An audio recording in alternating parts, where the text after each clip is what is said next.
Hello বন্ধুরা, শ্রাবণীর Bengali কিচেনে সবাইকে স্বাগত। আজ আমি আপনাদের সঙ্গে একটা নতুন রেসিপি শেয়ার করছি, সয়া পনির। এটা একদমই নতুনত্ব রেসিপি, আর এটা আমি সম্পূর্ণ নিরামিষ পদ্ধতিতে বানিয়ে দেখাবো। আপনারা নিরামিষের দিনে এটা বানিয়ে খেতে পারবেন, কারণ এটা আমি পেঁয়াজ রসুন ছাড়াই বানাবো। আর এই রেসিপিটা বানাতে গেলে কী কী উপকরণ লাগে আমি বলে নেব। আগে আমি বাগানে যাব, বাগান থেকে তেজপাতাটা তুলবো, কারণ তেজপাতাটা আমার ফুরিয়ে গেছে। তেজপাতাটা তুলে নিয়ে এসে আমি কী কী উপকরণ লাগে আমি বলে নেব। তো প্লিজ প্লিজ প্লিজ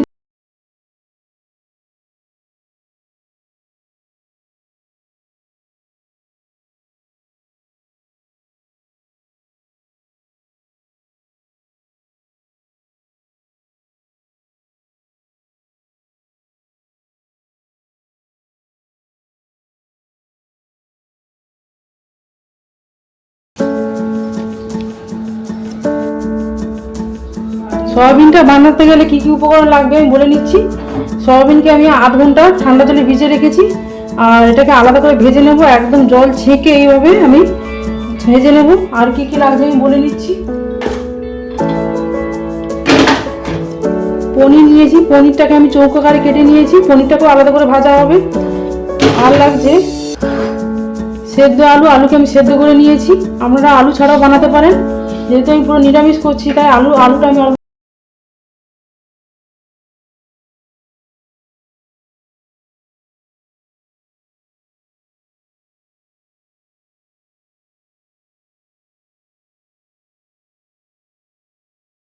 হলুদ আর লবণ নিয়েছি।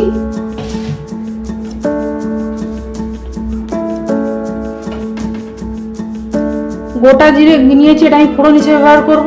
আর কাশ্মীরি লঙ্কার গুঁড়ো নিয়েছি, এটা আমি কালারের জন্য ব্যবহার করব।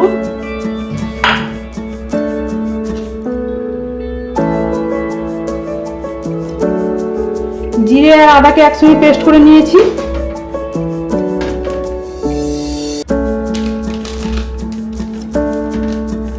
গরম মশলা নিয়েছি। আর লাগছে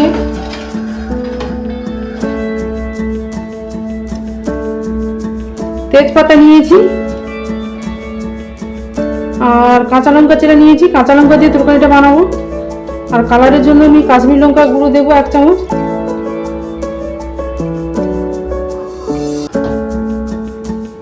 আর লাগছে টমেটো কুচি। একদম প্রথমে কড়াইটা বসিয়ে দেব। কড়াই বসিয়ে দিয়েছি, কড়াইটা গরম হয়ে গেছে। এরপর আমি সরষের তেলটা দিয়ে দিলাম।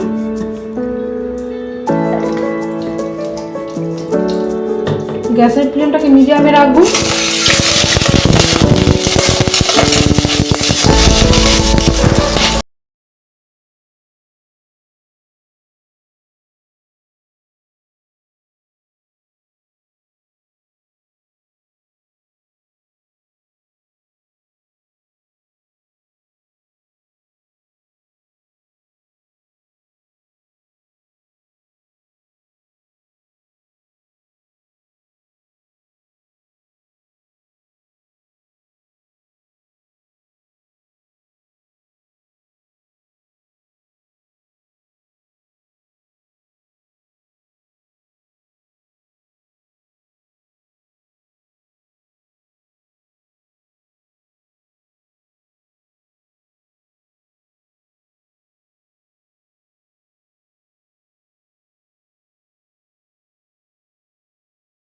আস্তে আস্তে করে ভাজবেন, ভালো করে মিক্স করে নেবেন।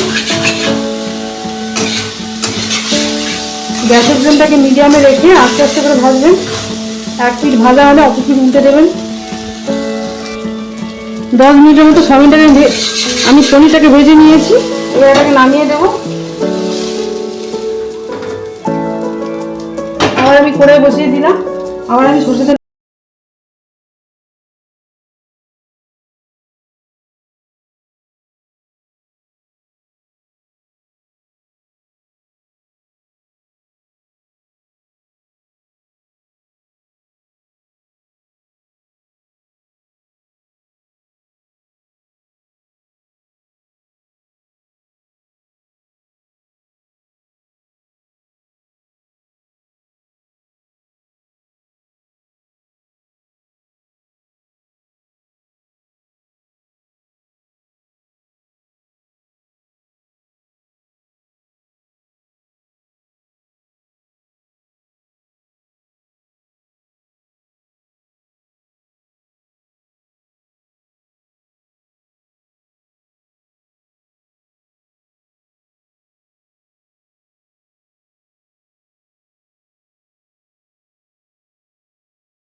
এখানে আলুটাকে ভেজে নেব। ভেজে নেওয়ার পর আমি ভাজা সয়াবিনটা দেবো। 6 থেকে 7 মিনিট আমি আলুটাকে ভেজে নিয়েছি। এরপর ভেজে রাখা সয়াবিনগুলো দিয়ে দিলাম। আগে যেহেতু হলুদ লবণ আর লঙ্কা গুঁড়ো দিয়েছি, আর আমি আলাদা করে দেবো না, এটাতেই হয়ে যাবে। আর আপনারা যদি পারলে একটু চিনি অ্যাড করতে পারেন, আমি চিনি ছাড়াই বানাবো। যারা চিনি পছন্দ করেন তারা অল্প পরিমাণ চিনি অ্যাড করতে পারেন।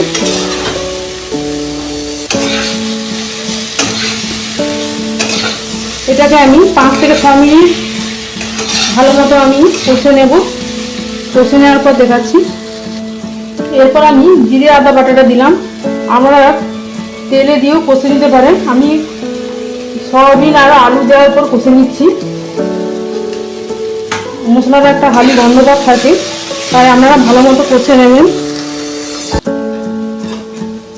5 থেকে 6 মিনিট এটাকে আমি মশলাটা আমি কষে নিয়েছি সয়াবিন আর আলুর সঙ্গে, আর হালি গন্ধভাব থাকবে না। এরপর আমি জল দিয়ে দেব। 1 বাটি জল দিলাম, আর 1 বাটি জল দিলাম, 2 বাটি আমি জল দিলাম।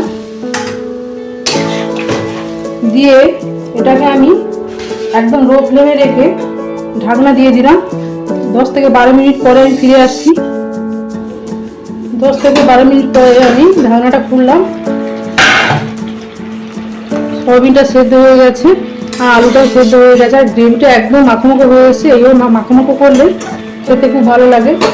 আর পনিরটাকে একদম প্রথম থেকে আপনারা দেবেন না, পনিরটা ভেঙে যাবে, তাই আমি পনিরটা আগে থেকে দিয়ে নিই। এখন আমি ভেজে রাখা পনিরগুলো দিয়ে দিলাম। দিয়ে আমি 2 থেকে 3 মিনিট ফুটিয়ে আমি এটাকে